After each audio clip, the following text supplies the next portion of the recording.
So now we move on to the Mickey Thompson Top Fuel Harley Davidson category. Round 1 eliminations in this 8-bike category. Here is our Lucas Oil ladder for Mickey Thompson Top Fuel Harley Davidson.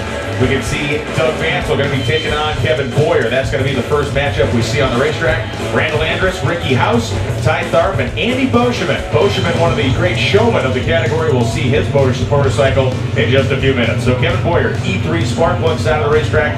Doug Vancil, Toyota side.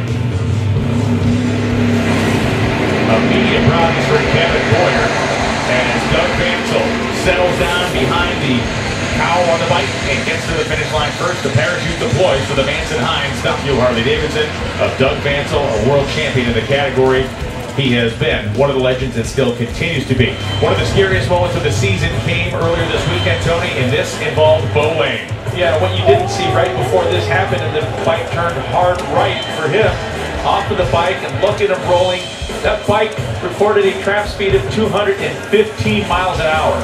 The motorcycle, like an unguided missile, traveled straight through the first net. A 1,000-pound cannonball went right through that net as we see Bo Lane. Watch him pop up here, Tony. This is the most stunning part of the whole video. On his knees, and he stands up. You mentioned it, like the Terminator.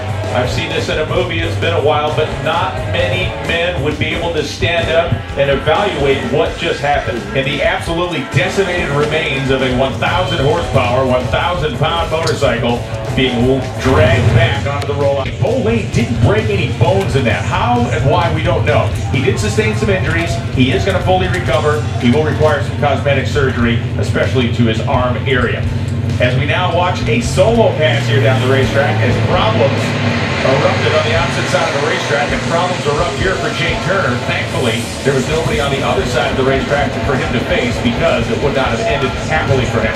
7.502 seconds for Turner in the supercharged V-twin bike. Now it's Ty Tharp and Andy for Turner in the supercharged V-twin bike. Now it's Ty Tharp and Andy Boschman. Tharp, the defending series champion, 071 reaction time. But look at Andy Boschman and the Joker leathers he's going to drive around him. And he was locked down to the track. One of the things we noticed with Bo Lane's incident was that bike was carrying the front tire and just settled down just before the finish line. Not the case. A lot more stable for Boschman there. Andy Boschman, that full